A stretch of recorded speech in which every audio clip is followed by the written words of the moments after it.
And back to the long-term, short-term thinking. So, what other risks are involved then in terms of like rules and regulate, like work permits and stuff like that? How does all that look in the bringing people over from Africa? If you're bringing players into England, then they have to have to qualify for an ESC, which is the new kind of, they called it like it's a more relaxed work permit. So we've got GBE work permits where you have to be playing in a top league Mm. for a certain number of minutes and games. If you're coming from Africa and you're a youth international under 17, under 20 within the last 2 years, you can qualify for an ESC wild card permit. They were calling it. It's quite strict, even though it's called a wild card permit. And you qualify then, and if you play sufficient first team games, you can convert that into a permanent GBE permit. So you can get players on trial even if they don't yet qualify for an ESC. So we had players over in England who wouldn't yet qualify because they're too young. You have to be 18 to move over. So if we bring a 17-year-old, you can't sign them immediately. You can do kind of pre-contracts. You can look at ways of doing it, but you can identify that the next Victor Osimhen is coming out of Nigeria. We've got him. We can bring him over to you. You'll do everything you can then to sign him. So some of these multi-club networks have got kind of built-in pathways where they can send them abroad. The English clubs have to use one of their slots. And yeah, it's complex. My colleague Matt spent a lot of time reading the regulations of the Nigerian visa rules and arranging travel for players, which is never straightforward. We've got passports have to be issued. We've got things like bone density scans for proof of age. Quite a lot of clubs will ask for. So there's a lot that goes into it, but I think the quality of players. We've already moved a couple over to England, a couple into Scandinavia, and we've got many more players that we believe have the quality to play at a very high competitive level. And we're kind of slowly moving them into Europe mainly because you don't have to be youth international to qualify for a European permit, but you do. Within England, it's much stricter, but Yeah. still possible.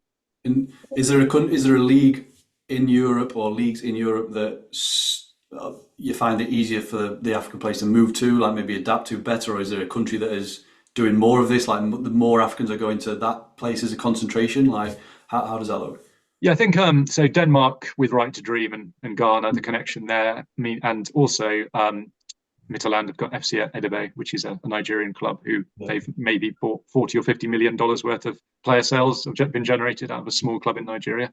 So it's one of those situations where the countries who have tried it and succeeded, so the Czech Republic's another one, the appetite is there to take more and more players because they're like, why is no one else? Or Norway is another one. There's a particular agent who moves players into Norway, like Gift Orban and Boniface, who have come out of there. And now every Norwegian club wants more African players because they've got a certain limited number of foreign player slots, and they realize they can get players for relatively cheap. And the upside if one succeeds is so high that they can take the risk of multiple failures. So again, it's like that risk reward thing. The countries who are doing it are seeing the upside, and the ones that haven't yet done it are seeing the risk. Yeah. What's the coverage of data and video like for the leagues for the different countries? Is it still got a lot of work to be done? Like how does that look?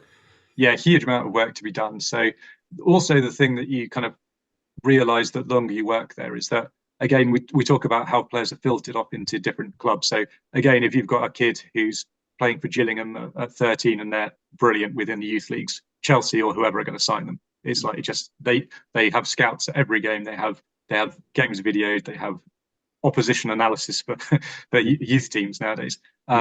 Whilst in Nigeria, it's like, or even like a good example is that kid Diamande who went to Sporting Lisbon.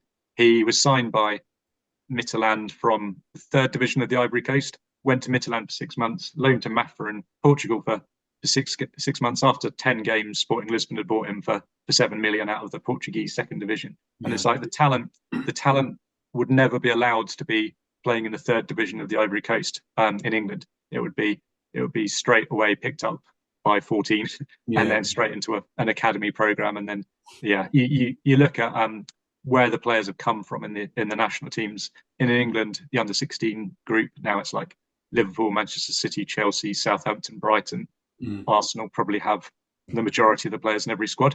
Whilst in Nigeria or something like that, most of the players are from non-professional clubs. There's hardly any youth systems in the traditional way that we would think about. The biggest clubs would have the best youth systems. They're disparate.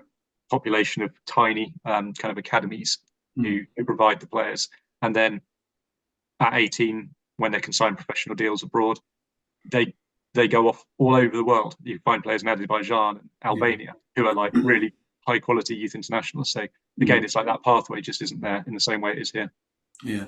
I feel like maybe this is a thing or not, but like the top clubs, let's say Chelsea, for example, a club with a lot of money, can they not just go? And I'm saying this as if Africa is not a huge place. I know it's huge, but can they not just go over and have an academy and a couple of Chelsea academies dotted around Africa, and they almost replicate their academy system in England, but they're just bringing in Africans, and then they can use them and use them because obviously multi-club ownership, they can send them around to the different clubs. Is that a thing? Is that a thing that could happen?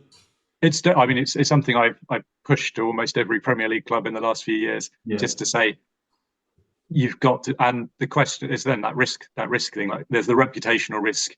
There's the lack of, like, we think of football clubs probably as much bigger than they are in terms of resources. Yeah. Often they have financial resources, but they don't really have like human resources. They don't have a lot of people who would know how to do that. And there's a sense like we would say you could outsource it to us, but there's like always that kind of thing in football of like the inner circle, the trusted people within a club have to be in on the decision. And there's also a real kind of lack of knowledge of the area. Like we're so fortunate in that when we went over to Nigeria the first time a couple of years ago, my colleague Matt was able to make some really good connections with very kind of established and well kind of people who are just trustworthy and have delivered everything they said to deliver on time, within budget, and exceeded our expectations in every way. So you've got to have those trusted local partners, and most people don't. And most people wouldn't know where to start. I wouldn't know where to start. It was literally Yeah. my colleague Matt being able to make those connections through kind of really close relationships that enabled us to find the people who are now run our Nigerian project. And if you get it wrong, it can be disastrous. So you have to really like know what you're doing. So yeah, I would say in the future, I definitely see that happening. I see when it works, more and more clubs will just look at the demographics, look at the way I always explain it is like there's more kids in Nigeria than the whole of the European Union. It's like unbelievable density of population in West Africa, and it's like would a couple of £1 million over a couple of years really? It's one reserve team player for a big club now, and you can do it. You could do it. We could do it with someone. It's possible. It's just I feel now we're at a position where we're starting to see the fruits of the work we put in over the last few years. So I hope they stay away. We can dominate the market, but Nice.